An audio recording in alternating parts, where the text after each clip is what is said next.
Hello, कैसे हैं आप लोग? Good morning to all of you. और मैं जो है यूपीपीसीएस स्टैट्स में आने वाले जो क्वेश्चंस हैं उनकी थियोरेटिकल अप्रोच बना रहा हूं।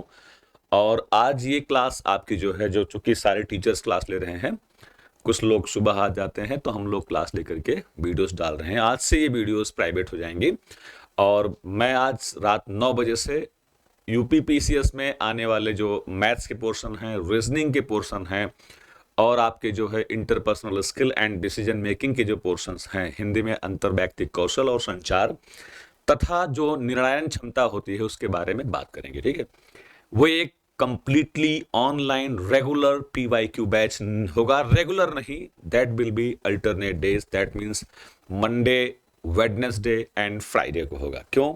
अभी भी एग्जाम काफी दूर है, तो धीरे धीरे चलेंगे, तो हम प्रैक्टिस करा डालेंगे। ठीक है, चलिए। इसी परिप्रेक्ष्य में हम लोग सांख्यिकी की बात कर रहे हैं और सांख्यिकी में हाँ, मेरे ख्याल से कूपन का भी लास्ट टाइम है, तो आप लोग देख लीजिए। हाँ, तो मैं कहना चाहता हूँ सांख्यिकी में हम लोगों ने क्या क्या पढ़ लिया। हमने थियोरेटिकल अप्रोच डिस्कस किया। हम लोगों ने पढ़ा, बताओ क्या? सांख्यिकी में सारणियन पढ़ा, क्लासिफिकेशन पढ़ा, ग्राफ क्या होते हैं, चार्ट क्या होते हैं, पाई चार्ट का प्रयोग कहाँ होता है, फ्रीक्वेंसी पॉलीगॉन क्या है, फ्रीक्वेंसी कर्व क्या है, ओजाइव कर्व क्या होता है, सीरीज हमने पढ़ा, चर हमने दो तरह के देखे, डिस्क्रीट या हमने खंडित चर देखा, और कंटिन्यूअस या अखंडित या सतत या कंटिन्यूअस हमने देखा सीरीज। इनमें वर्ग अंतराल होते हैं, मध्यमान होते हैं, मिड पॉइंट्स होते हैं, उन सबको हमने पढ़ा, उनका यूज किया, कुछ क्वेश्चंस भी हमने करने का प्रयास किया। इसी उपलक्ष्य में, इसी परिप्रेक्ष्य में आखिर ये सांख्यिकी में हम पढ़ते क्या है? तो आप जानते हैं, जब आप पहले दिन क्लास लिए थे, जो आपको जो मिली थी, बुकलेट मिली थी, उसमें आप पढ़िएगा सांख्यिकी का उद्देश्य क्या होता है। तो ये आंकड़ों का एनालिसिस माने विश्लेषण करना, और उसके बाद बताओ क्या, आंकड़ों का निर्वचन अर्थात डेटा इंटरप्रिटेशन। देखिए, तो दो चीजें हैं वहां पे, समझ लीजिएगा। पहली बात तो क्या बताओ, सांख्यिकी का उद्देश्य होता है डेटा को कलेक्ट करके उनको एनालाइज करना। यहां आपका वर्ड है एनालाइज, राइट? एनालाइज माने होता है विश्लेषण, और इसी विश्लेषण के ऊपर आपका इस चैप्टर की शुरुआत होती है। तो हम अब जो पढ़ने चल रहे हैं वो है डेटा एनालिसिस अर्थात आंकड़ों का विश्लेषण। इसके बाद अगर आपको याद हो तो हम लोग पढ़ते हैं डेटा इंटरप्रिटेशन। इसका मतलब होता है, इंटरप्रिटेशन का मतलब होता है समंकों या आंकड़ों का निर्वचन।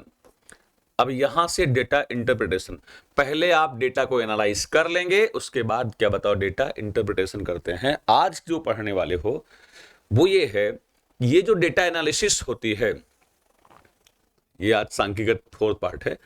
ये जो आप पढ़ते हैं डेटा एनालिसिस, इस डेटा एनालिसिस को पढ़ने के लिए हम पढ़ने वाले हैं MCT। इसका फुल फॉर्म होता है मेजर्स ऑफ सेंट्रल टेंडेंसीज। सुन रहे हैं आप लोग क्या बोल रहा हूं मैं? मेजर्स ऑफ सेंट्रल टेंडेंसीज का मतलब होता है केंद्रीय प्रवृत्ति की माप, है ना। अब आइए, तो आज हम जो है इस डेटा एनालिसिस के जो फैक्टर पोर्शन है उसमें हम लोग पढ़ने जा रहे हैं मेजर्स ऑफ सेंट्रल टेंडेंसीज। इसको हिंदी में कहते हैं केंद्रीय प्रवृत्ति की माप। क्या है, आइए विचार करते हैं इस पर। ये देखिए, मैंने बहुत क्लियरली साफ साफ लिख के दे दिया है। इसका पूरा आपको शीट मिल जाएगी, जो हमारे अपना ऐप है उस ऐप में मैं अटैच कर रहा हूं। शायद कल नहीं कर पाया था, मैं भी अटैच कर दूंगा, और पिछले वीडियो में इसमें भी मैं अटैच कर दूंगा। आपको करना क्या है, प्रयास ये करना है कि इसको बाकायदे डाउनलोड कर लेना है। चलिए आगे बढ़ते हैं, बल्कि मैं बच्चों को भेज भी दूंगा। आइए, क्या है ये देखिए, MCT मतलब measures of central tendencies. Measures of central tendencies का मतलब होता है केंद्रीय प्रवृत्ति की माप। ये तीन तरह के होते हैं, जिसको आप बोलते हैं माध्य। यही सब सवाल आपके यहां आता है। और क्या बताओ, बोलो, माध्यिका, अंग्रेजी में medians, and this is called as बहुलक, या पीसीएस की भाषा में इसे बोलते हैं भूइष्ठिक। भूइष्ठिक बोलते हैं, या इसको अंग्रेजी में कहते हैं, बताओ क्या, बोलो, मॉड। ये तीन तरह के आप मूल रूप से पढ़ते हैं, और इन्हीं तीन तरह का उपयोग हम वेरिएंस और जो है स्टैंडर्ड डेविएशन, हिंदी में मानक विचलन तक पढ़ेंगे। बड़ा पोर्शन होता है, ऐसा नहीं है, छोटे वीडियो डाल रहा हूं ताकि बोर न होने पाए आप लोग। चलिए, जान लीजिए केंद्रीय प्रवृत्ति की माप क्या है। नाम से देखो, नाम से केंद्रीय प्रवृत्ति की माप। आप जरा बताओ प्रवृत्ति का मतलब क्या होता है। जैसे कहते हैं कि ये प्रवृत्ति से ही चोर है, तो क्यों कहते हैं चोर है? क्योंकि उसने न जाने कितनी बार चोरी किया होगा, लिहाजा उसकी प्रवृत्ति हो गई, है ना। कहते हैं कि इसकी प्रवृत्ति ही आलसी है, सुबह उठता नहीं है। इसका मतलब क्या हुआ? तो जो प्रवृत्ति होती है वो बार बार रिपीट करने से हमारे कैरेक्टर में आ जाती है, तो वो प्रवृत्ति हुई। अब फिर यहां क्या है? केंद्रीय प्रवृत्ति की माप। मतलब क्या हुआ? दिए गए आंकड़ों में से ऐसा कौन सा आंकड़ा है या ऐसी कौन सी मेजरमेंट है जो उस पूरे आंकड़ा श्रृंखला की प्रवृत्ति को दर्शा रही है। मैं तो आपसे कहूंगा इसका सबसे बढ़िया उदाहरण होता है, जैसे आप लोग middle school, high school, inter में पास किए होंगे, तो पुराने बच्चे होते तो हम अपने संस्थाओं में, अपने क्लास में अध्यक्ष बनाते थे, और आपके समय में तो जानते होंगे आप लोग मॉनिटर बनते थे। आप बताइए मॉनिटर का मतलब क्या होता है ना? मॉनिटर का मतलब ये होता है कि मॉनिटर वो होता है जो पूरे क्लास के जो भी बातें होती हैं, एज ए पर्सन इकलौता ऐसा व्यक्ति होता है जो पूरे क्लास को रिप्रेजेंट करता है। सिमिलरली केंद्रीय प्रवृत्ति की माप मतलब क्या हुआ? एक ऐसा मेजरमेंट, एक ऐसी माप, एक ऐसी वैल्यू जो पूरे आंकड़ा श्रृंखला के नेचर को, उसकी प्रकृति को, उसके गुण को, उसके दोष को प्रदर्शित करता है, उसे केंद्रीय प्रवृत्ति की माप कहते हैं। यानी केंद्रीय प्रवृत्ति की माप वह इकलौता ऐसा मान है जो पूरे आंकड़ा श्रृंखला के characteristics is the very major word, है ना। क्या लिखा पढ़ लो। केंद्रीय प्रवृत्ति की माप का तात्पर्य एक ऐसी संक्षिप्त संख्या से है जो पूरे आंकड़ा श्रृंखला की विशेषताओं, अंग्रेजी में कैरेक्टरिस्टिक्स, पर प्रकाश डाले तथा उनका प्रतिनिधित्व करे, एवं उसी प्रकार की अन्य श्रृंखलाओं के साथ तुलनात्मक अध्ययन का अवसर प्रदान करे। ये जरूरी चीज है, यही डेटा एनालिसिस का कॉन्सेप्ट है, उसे केंद्रीय प्रवृत्ति की माप कहते हैं। साथियों, नहीं भी दिख रहा होगा घबराना मत, है ना, कोई दिक्कत नहीं है। ये व्हाइट बैकग्राउंड दिक्कत देता है। अब शायद ये दिख नहीं रहा होगा, हाँ दिख तो रहा, दिख रहा, थोड़ा सा दिख रहा है। चलो, ये केंद्रीय प्रवृत्ति की जो माप होती है तीन तरह की होती है ना। ये तीन तरह की होती है। बताओ कौन कौन सी मूल रूप से बोली है। सबसे पहले आपका है मीन, इसको हिंदी में कहते हैं, बताओ क्या? बोलो, माध्य। फिर आपका बताओ क्या है? अच्छा, मीन। फिर इसके बाद मॉड। मॉड माने क्या होता है? बताओ, बहुलक, जिसको आप बोलते हैं बहुलक। और उसके बाद बताओ क्या? बोलो, माध्यिका। वैसे तो नियम यह है कि पहले माध्यिका बाद में होता है, लेकिन टाइप है, कोई बात नहीं, सब एक ही चीज है। अब यहां जो माध्य होता है, ये माध्य आपका तीन कैटेगरी में होता है। एएम, एएम माने अर्थमेटिक मीन, हिंदी में समांतर माध्य, ठीक है। ये वही है जो इंटरमीडिएट में, याद करो वो दिन जब आप लोग इंटर पढ़ते थे तो वहां एपी, जीपी और एसपी पढ़ते थे, वहीं से इसको जनरेट किया गया है। अर्थमेटिक मीन, समांतर माध्य। ज्योमेट्रिकल मीन का मतलब होता है गुणोत्तर माध्य। और तीसरा होता है एचएम, मतलब होता है harmonic mean, and this is called as हरात्मक माध्य। याद करो, अगर याद आ रहा है तो। आज के जो है बच्चों को याद नहीं आता, पता नहीं कैसे पढ़ते हैं, लेकिन आपने एपी, जीपी और एसपी पढ़ा था, उसी से ये बनाए गए हैं। तीन तरह के माध्य होंगे। वैसे मोस्टली एग्जाम्स में समांतर माध्य ही आपके यहाँ आएंगे, और आपके जो स्टैटिस्टिक्स है उसमें ज्यादातर इसका प्रयोग ही किया जाता है। क्यों करते हैं, मैं इसका डिस्कशन करूंगा। आगे चलते हैं। अब हम लोग इसके बाद बताओ क्या? सबसे पहले हम लोग पढ़ेंगे आखिर ये समांतर माध्य होता क्या है। तो सुन लीजिए साफ साफ। अब यहां आपको दो तीन चीजें समझनी पड़ेंगी, ठीक है। जितने ये तीन प्रकार की केंद्रीय प्रवृत्ति की माप होती हैं, the first is mean, then medians, then mode, Hindi में माध्य, माध्यिका और बहुलक। ये तीन तरह की श्रेणियां हमारे यहां होती हैं, सीरीज होती हैं, उन्हीं के बारे में हम डिस्कस करेंगे। आइए जान लेते हैं सीरीज कौन कौन सी होती हैं। तो सबसे पहले होता है इंडिविजुअल सीरीज। ध्यान दीजिएगा आप लोग, इंडिविजुअल सीरीज का मतलब होता है जहां आंकड़े एट रैंडमली रखे हुए हों, उसे इंडिविजुअल सीरीज कहते हैं। जैसे 3, 5, 8, 7, x, ये सब क्या है बताओ? ये आपकी इंडिविजुअल सीरीज है। इसको हिंदी में व्यक्तिगत श्रेणी कहते हैं। दूसरा जो आप पढ़ेंगे दैट इज कॉल्ड एज, बताओ क्या? Discrete series. डिस्क्रीट सीरीज में क्या होगा, ये तीनों सीरीज अब आगे हमको लगातार पढ़ने हैं। डिस्क्रीट सीरीज का मतलब क्या होता है, खंडित श्रेणी। यहां क्या होगा, यहां आपको कुछ ऐसे देखो डेटा बना करके यहां पद दे देंगे, यहां बताओ क्या बोलो, बारंबारता दे देंगे। समझ रहे हैं आप लोग, ये बारंबारता हुई है ना। पद जिसे बोलो क्या बताओ, 7 और 8 और बताओ क्या 9 और बताओ क्या 10। पाने वाले 10 नंबर पाने वाले लोगों की बारंबारता कुछ इस प्रकार से है, यहां 3 पाए हैं, यहां 6 पाए हैं, यहां 7, यहां 2 पाए हैं। ठीक है।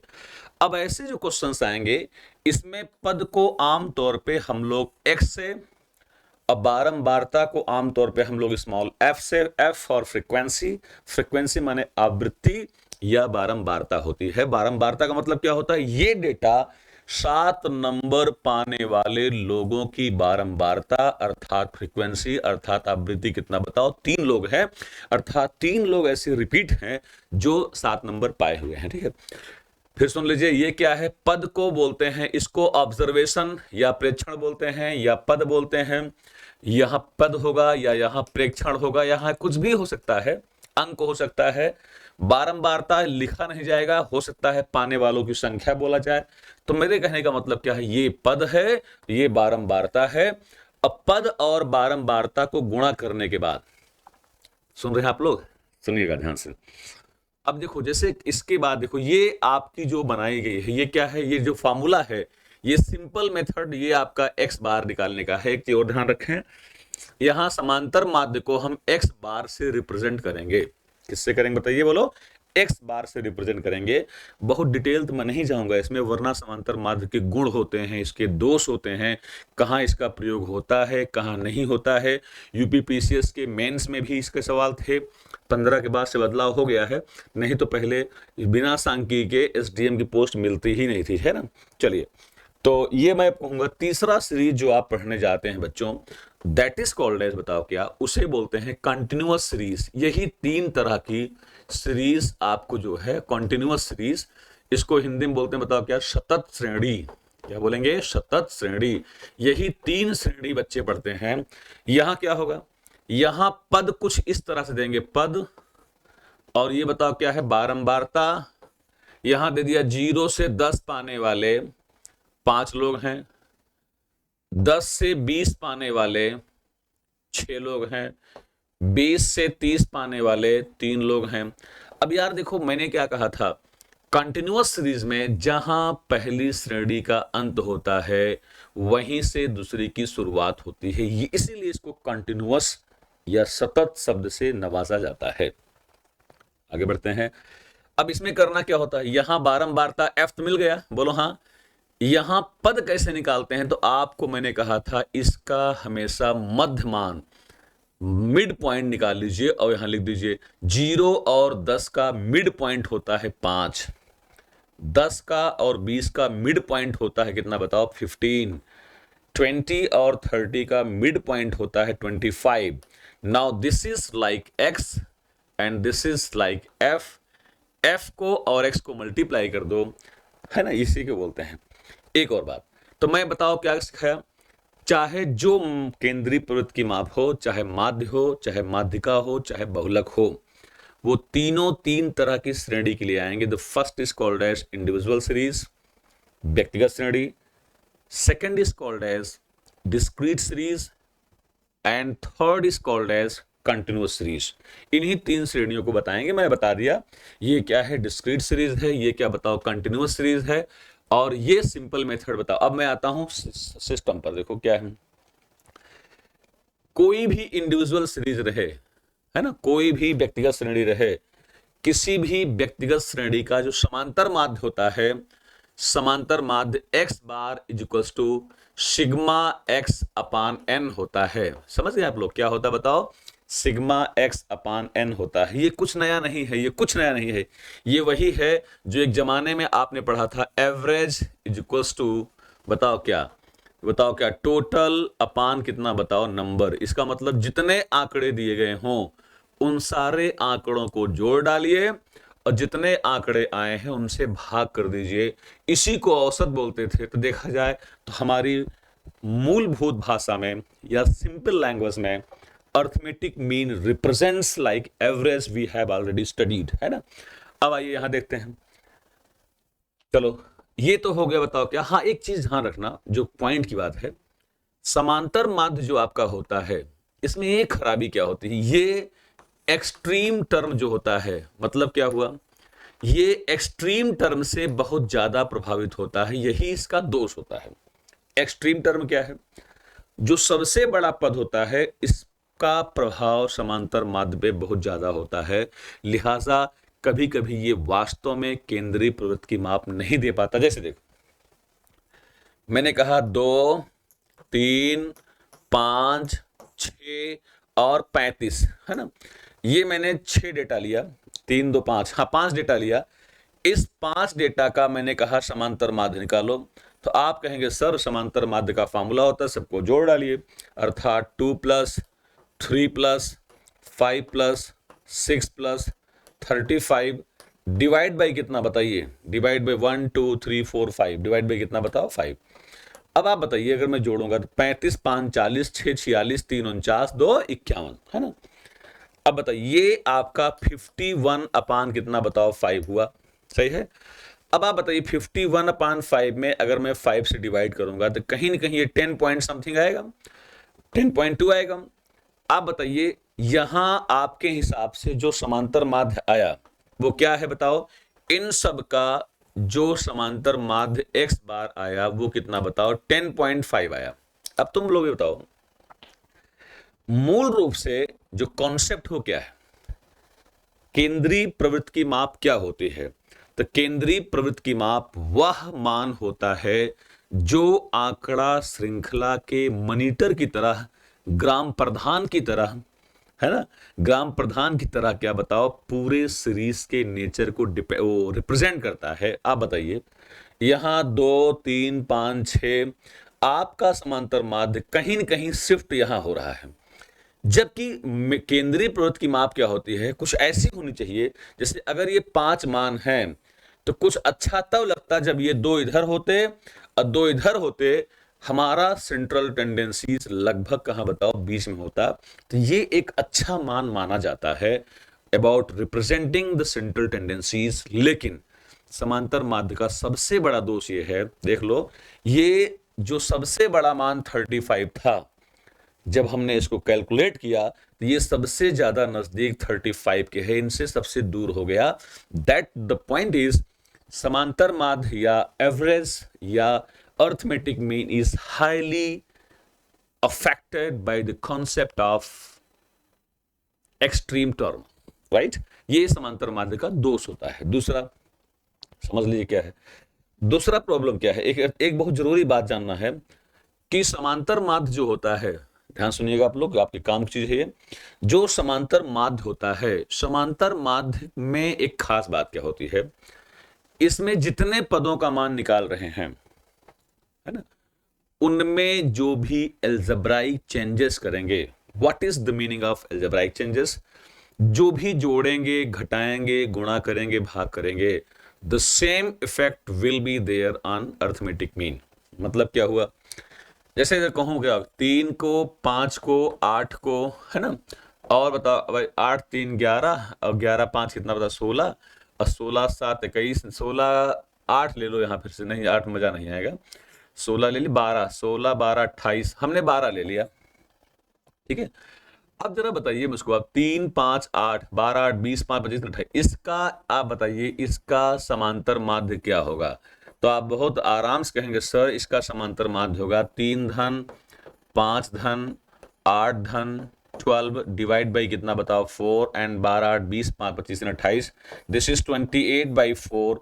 अगर मैं इसको काटूंगा तो इसका मान 7 आएगा। अब ये 7 आप देखिए 7 यहां कहीं होगा। अब ये थोड़ा अच्छा लग रहा है कि ये इसके और इसके मध्य में है, ये आपका समांतर माध्य का अच्छी वैल्यू है जो सेंट्रल टेंडेंसीज को रिप्रेजेंट करने का प्रयास कर रहा है। साथियों आइए हम आगे बढ़ते हैं, let's see this concept once again. मैंने क्या कहा, whatever changes you are doing right now here in the terms observations, the same effect will be handled on this arithmetic mean. जैसे देखो आपने कहा सर इन सब में आप 3 से मल्टीप्लाई कर दीजिए, मैंने कर दिया। कुछ भी कर सकते हैं आप, चाहे जिसका आप एडिशन कर दें, चाहे जिसका आप सब्ट्रैक्शन कर दें, सेम इफेक्ट आपके इस पर आएगा। मैं दिखाता हूं कैसे। आइए, अगर मैं सब में 3 से मल्टीप्लाई कर दूंगा, बताओ, 3 3 3 9, 3 5 15 और 3 8 24 और 12 3 36, ये हुआ। अब अगर मैं कहूं इसका समांतर माध्य निकालिए, the same portfolio you have to use 9 plus 15 plus कितना बताइए 24 प्लस कितना बताइए 36। साथियों, अगर मैं इन सबको ऐड कर दूं, बोलिए आप लोग, अगर मैं इन सबको ऐड कर दूं, बताओ तो क्या होगा, बोलिए, बताएंगे आप लोग। डिवाइड बाई कितना बताओ 4। अब बताओ 36 4 40 20 60, 10 70 5 75, 75 9 कितना होता बताओ 84। आप बताइए, अगर ये 84 आ गया तो 84 को अगर मैं 4 से डिवाइड करूंगा तो ये 21 आएगा। अब ध्यान से देखिएगा, आपसे मैंने ये कहा कि जो भी चेंजेस आप इन टर्म्स में करेंगे, है ना, हमने आपको थियोरेटिकली कहा कैलकुलेट मत करिए, वही सेम इफेक्ट आपके अर्थमेटिक मीन पर पड़ेगा। तो जरा बताइए मुझको आप लोग कि अगर मैंने यहां 3 से मल्टीप्लाई किया, तो अगर मैं ये नौटंकी न करता, अगर आप मेरी बात को अक्षरशः पूरी निष्ठा के साथ मान लेते, अगर बाय द वे, तो इतना न करते, सीधे अगर यहां एवरेज और समांतर मार्ग से बनाया था, यहां भी 3 से मल्टीप्लाई होगा, तो 7 3 का कितना बताओ 21। अल्टीमेटली आफ्टर कैलकुलेशन भी यही आया है। तो रिजल्ट क्या निकला? रिजल्ट ये निकला कि जो भी चेंजेस हम लोग करेंगे समांतर माध्य में, same effect will be there in arithmetic mean, है ना। चलिए, तो आइए आगे बढ़ते हैं। इसके बाद हम लोग देखो, इसके बाद क्या देखते हैं, ये हुआ। दूसरा मैं इसका एग्जांपल दूं जो आपके यहाँ एग्जाम्स में पूछा गया है, मुझे अच्छी तरह से याद है, ये मेंस तब होता था और यूपी पीसीएस के ही जो है मेंस में सवाल था। 2014 में ये क्वेश्चन रहा है कि यदि इफ x1 x2 कामा है x3 and so on xn का समांतर माध्य उन्होंने कहा x बार है, तो पूछा उन्होंने, तो x1 upon n comma x2 by n comma x3 by n dash dash dash xn by n का अर्थमेटिक मीन या माध्य या सिंपल समांतर माध्य ज्ञात कीजिए। तो यहां जो आया था वो था, ऑप्शन दिए थे, पहला था, बताओ क्या ऑप्शन थे यहां पे, पहला था x बार इंटू n, दूसरा था x बार अपान n, तीसरा था x bar into n square, and the fourth was none of the above, अर्थात उनमें से कोई नहीं, नन ऑफ दीस या नन ऑफ अबव, जो भी कह सकते हो। आप बताइए इसका सही उत्तर क्या होगा। ये वही सेम बात हुई, बताओ क्या इसका उत्तर 100% ये होगा। क्यों होगा? अगर इन सब का अर्थमेटिक मीन x बार है ना, है ना, बोलिए भाई, x बार है, तो आप बताओ अगर मैं सब में n से डिवाइड कर रहा हूं, द सेम इफेक्ट हमारे अर्थमेटिक मीन पर होगा, अर्थात यहां भी n से भाग हो जाएगा। ये यूपीपीसीएस 2014 में पेपर में आया हुआ क्वेश्चन है ना। चलिए, तो ये आपने सीख लिया। आगे बढ़ते हैं। इसके बाद हम लोग देखो, एक तो सीरीज ये निकली, तो क्या देखा बताओ। सिंपल तरीका ये है, आप क्या करिए, पदों को जोड़ डालिए और भाग करिए। इसका एक आध एग्जांपल करा दूं, वैसे आपको आता है, सब जानते हैं, मैं बहुत इजी नहीं करवा रहा हूं। देखो, जो यूपी पीसीएस में सवाल आए हैं मैं उनको करवा रहा हूं। देखो कैसे, देखो पूछा 4 7 8 6 और x का समांतर। अब यहां देखो समांतर माध्य दिया गया है, तो पूछा x का मान क्या होगा। तो बहुत सिंपल सी बात है, यहां आपको पता है x बार इक्वल्स टू क्या होता है बताओ, सिग्मा x अपान n होता है। यहां x बार का मान कितना बताओ 6 है। सबको जोड़ना आपको है, जोड़ डालो, 4 प्लस 7 प्लस 8 प्लस 6 प्लस कितना बताओ, बोलो x अपान कितना बताइए। यहाँ कितने वैल्यू 1 2 3 4 5 हो गए, यहाँ 5 से डिवाइड कर दीजिए, है ना, 4 हाँ 3 4 1 5, ठीक तो है। अब बताओ 5 से 30 इज इक्वल्स टू, बताओ क्या, यहाँ 8 6 14 7 21 4 25 25 प्लस कितना बताओ x के। जैसे ये वैल्यू उधर जाएगी अब बताओ x इक्वल टू कितना, बताओ 5। ऐसे क्वेश्चंस यूपीपीसीएस की प्री में एक आध बार का देखते हैं, कई बार देखे हैं, इनको आप आराम से कर लेंगे। पिछली बार ऐसे क्वेश्चन जो आया था वो मीडियंस पर आया था, है ना। चलिए आगे बढ़ते हैं हम लोग। इसके बाद देखो ऐसे छोटे छोटे क्वेश्चंस हैं, ये देखो यहाँ फिर से ये सब एवरेज टाइप के सवाल हैं, बहुत इसमें काम नहीं करना है।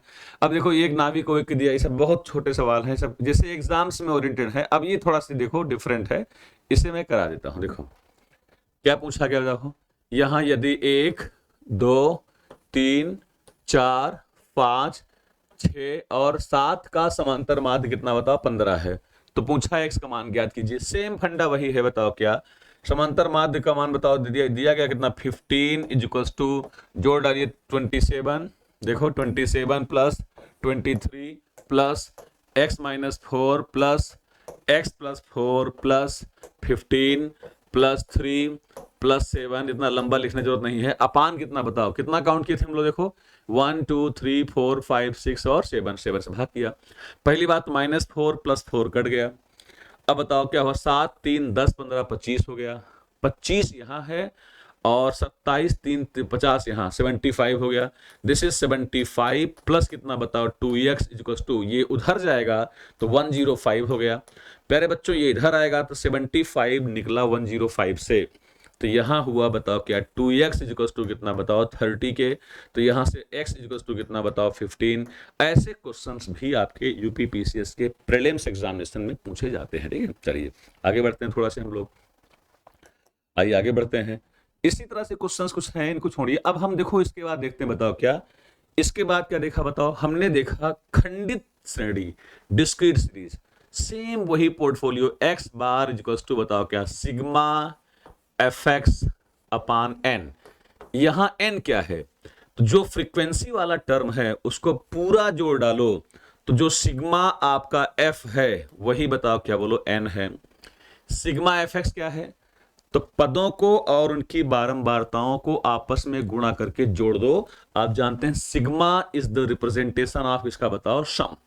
यहां ये n क्या है, तो यहां n क्या है, फ्रीक्वेंसी वाले पार्ट को पूरा कर दो, चाहे इसको आप सिग्मा f बोले और चाहे क्या, बताओ n बोले। मैं एग्जांपल देता हूं, देखो तुरंत समझ में आ जाएगा। इसको रट लो, x bar equals to sigma x, रट लो इसको। आइए देखते हैं हम लोग कैसे सवाल करते हैं, देखो फर्स्ट क्लास का। जैसे मैंने एग्जांपल दिया, देखो ये सवाल आपके सामने आया है, देखो पढ़ो क्या लिखा है, पढ़िए क्या लिखा है, एकदम रिलैक्स हो पढ़िए। अब यहाँ चर जो आपका है इसे हम कहते हैं, बताओ क्या, x है ना, इसे हम कहते हैं, बताओ क्या, बोलो x है। पढ़ लो इसको, ओके। यहां जो आपका बारंबारता है इसे कहते हैं, बताओ क्या, f। अब जरा लिख डालो, चर क्या है, बताओ 0.5 है, तो इसकी बारंबारता बताओ क्या है, बोलो 0.3 है। फिर पद क्या, बताओ 0.6 है, इसकी फ्रीक्वेंसी बताओ क्या, बोलो 0.8 है। फिर बताओ क्या है, 0.5 6 8 आ गया, सीधे देखो 8 आ गया, इसकी बारंबारता कितना, बताओ 12 है। फिर उसके बाद 0.9 आ गया, इसकी फ्रीक्वेंसी कितना बताइए, 0.9 है। फिर इसके बाद बताइए क्या, 11 आ गया, इसकी कितना बताओ, बोलो 0.6 है। फिर उसके बाद बताइए क्या, 12 आ गया, इसकी कितना बताओ, बोलो 0.2 है। तो ये fx है।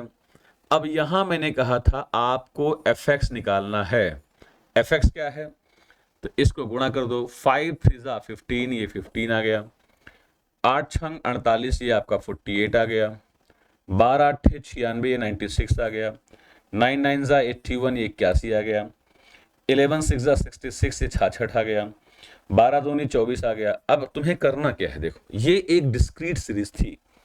What is the concept, the concept is x bar is equals to sigma fx upon n, यही था ना।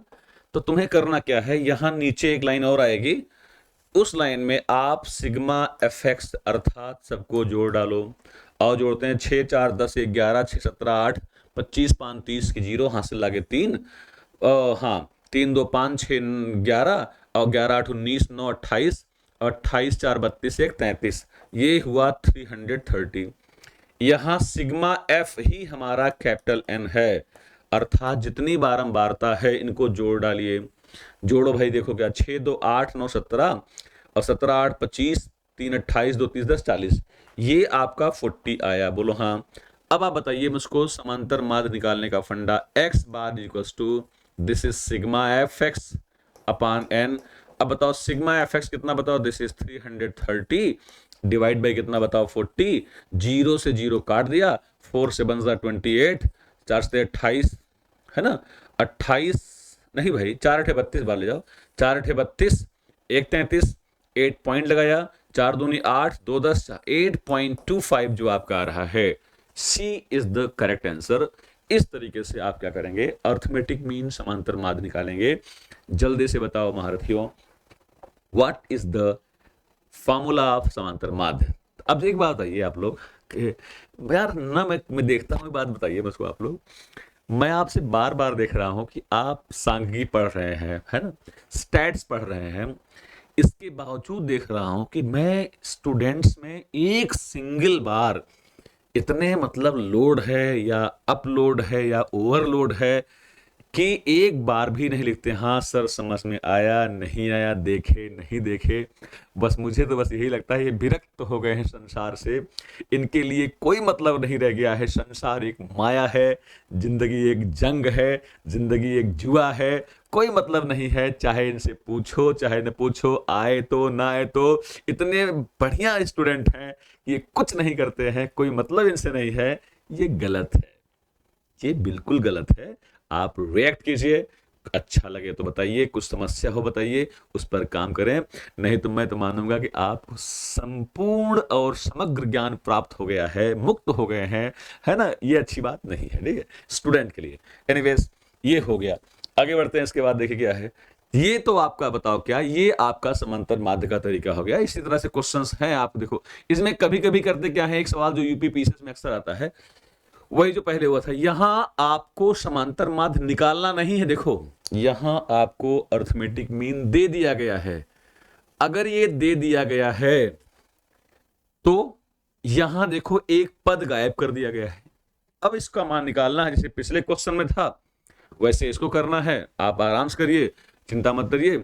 अब मैं ऑनलाइन क्लास लेना शुरू करूंगा 9 बजे से, तो 9 बजे वाली क्लास जब शुरू करूंगा तो उसमें आपको हम जो है इस तरह के क्वेश्चंस रिपीट करेंगे, करवा दूंगा, ठीक है वही सेम फंडार यार। देखो मुजवानी देखो, 5 छंग 30, 15 चौको 60, 25 तिया 75, यहां बोलो 35 के, यहां बोलो 45 दूनी 90।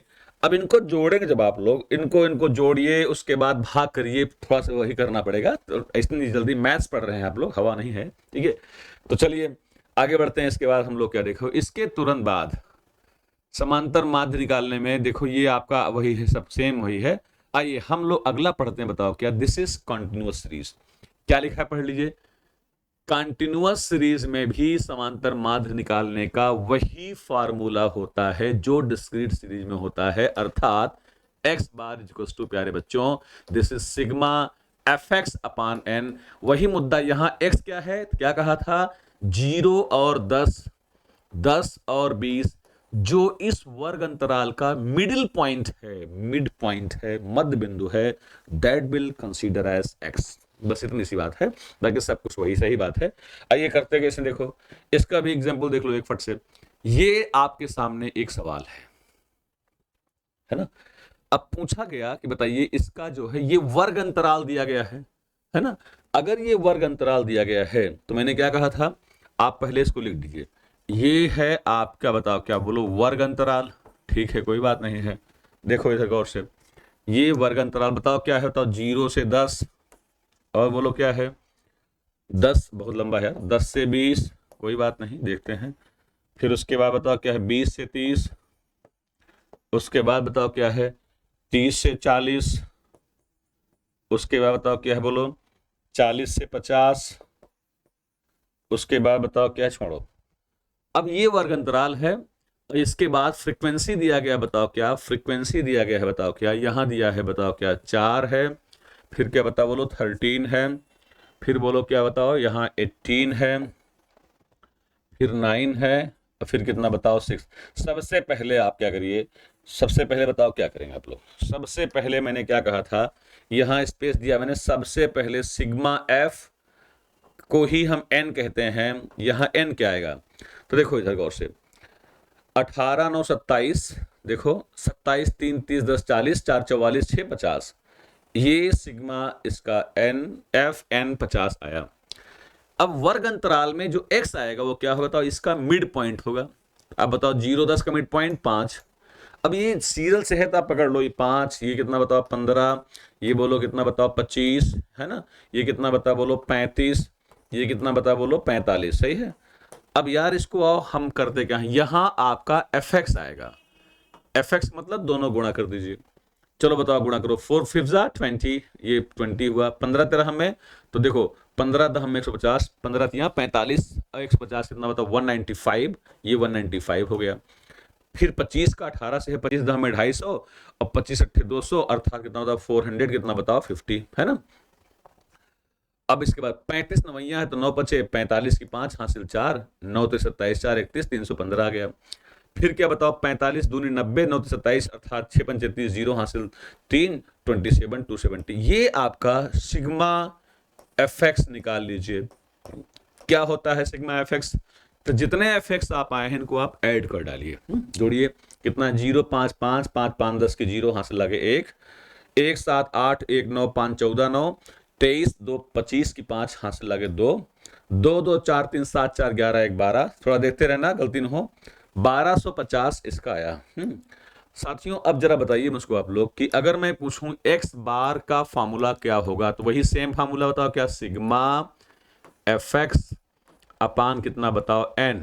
अब आप बताइए सिग्मा fx क्या निकाला आपने, देखो ये आपका है बताओ क्या बोलो 1200 कितना बताओ 50 डिवाइड बाई कितना बताओ बोलो 50। सबसे पहले 0 0 काट दिया, 5 से काट दिया, इसका मान 25 आएगा। ये आपका बताओ क्या बोलो समांतर माध्य, या 25 is the correct answer, right. बहुत सिंपल है, स्टैटिस्टिक्स वगैरह मैं आपको ऐसा पढ़ा दूंगा कि एकदम से आपको मजा आ जाएगा। ठीक, चलिए आइए आगे बढ़ते हैं हम लोग। इसके बाद जो आप आगे देखेंगे वो है, ये जरूरी चीज है, इसको आप कुछ में भेद, संयुक्त माध्य जरूरी है। ये है कंबाइंड मीन, क्या होता है, बहुत आसान होता है, बहुत आसान होता है।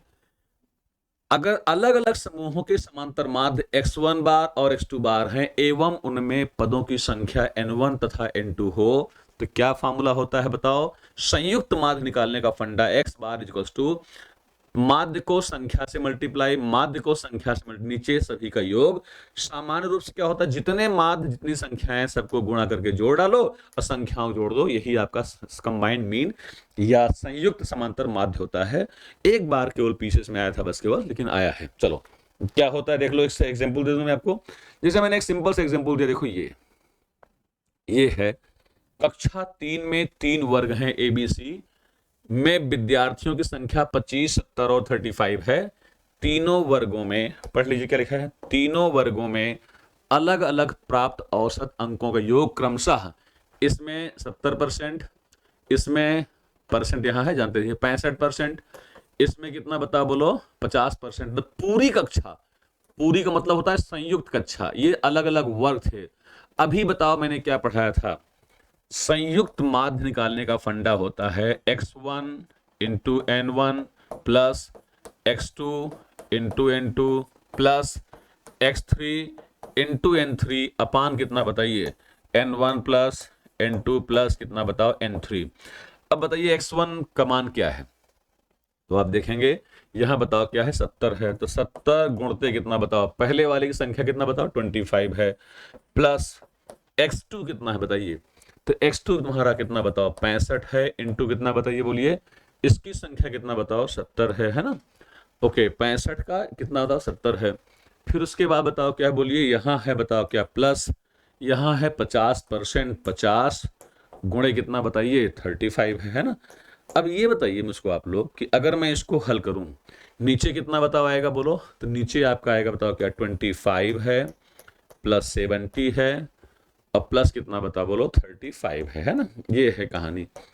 अब यहां देखो घबराने की जरूरत नहीं है, देखो इन सब में 5 5 5 5 5 5 है, तो मैंने 25 कॉमन लिया, 25 मतलब हुआ 5 यहाँ कॉमन, 5 यहाँ कॉमन, तो यहाँ बचा कितना बताओ, 14 पंचे 70, 14 गुणते कितना बताओ 5, प्लस कितना बताइए, यहाँ 13 पचे 65, तो यहाँ 13 इंटू कितना बताओ 14, प्लस बताओ क्या यहाँ 5 दहम 50, 5 सत्ते 10 इंटू कितना बताओ 7, डिवाइड बाई, इसको जोड़िए 35 5 40 20 60 और 70 7 6 13 100 कितना बताओ 30, है ना। आइए इसको हल करते हैं हम लोग। चलो 5 से काट दो, 55 25, यहां बताओ 5 दूनी 10, 5 छंग 30 26 आ गया। अब इसको 14 पंचे देखो कितना 5 इंटू कितना बताओ, अंदर क्या बचा 14 पंचे 70, प्लस कितना बताइए 14 दहम में 140 और 14 तरीक 42 अर्थात 182, प्लस 10 सत्ते 70, डिवाइड बाई कितना बताओ बोलो 26। आइए इसको हल करते हैं। 5 इंटू कितना बताइए, हल कर लो 0 2 2, यहाँ 2 आएगा, 7 8 15 7 कितना बताओ 22 की 2 हासिल 2, हाँ 2 आएगा, 2 1 3, ये हुआ, डिवाइड बाई कितना बताओ 26, है ना। अब इसको आपको हल करना है, कैसे हल करना है देखो आप लोग बहुत क्लियरली, एक आइडिया देखो 55 25, ये लगभग 5 बार जाएगा, वास्तव में 5 प्लस है, हमने 5 से भाग कर दिया, 5 छंग 30 2 32 22, 5 चौक 20, फिर 64.4, लेकिन चूंकि ये प्लस था ये 64.4 से कुछ कम होगा, लगभग 64% ये पूरे विद्यालय का समांतर माध्य हो जाएगा। इस तरीके से हम क्वेश्चंस को करते हैं, लेकिन ये इतना लंबा नहीं आता है, आता भी बहुत छोटा से आता है, फिलहाल इतना बड़ा करने से फायदा आपको हो जाएगा, ठीक है। ये आपका कंबाइंड मीन हो गया है ना। इस तरह से क्वेश्चंस काफी दिए गए हैं, तो ये आपके केंद्रीय प्रवृत्ति की माप का एक पार्ट मैंने खत्म कर दिया। जिस बच्चे को ये पार्ट आ जाएगा, मुझे लगता है कि अगली क्लास में आपके जो है अगले 1-2 क्लास में आपकी पूरी स्टैटिस्टिक्स खत्म हो जाएगी। यानी ये वो सब्जेक्ट होते हैं जिससे टीचर्स बचते हैं। हमने आपका ये भी करा दिया, अलजेब्रा हो गया, स्टैट्स हो गया।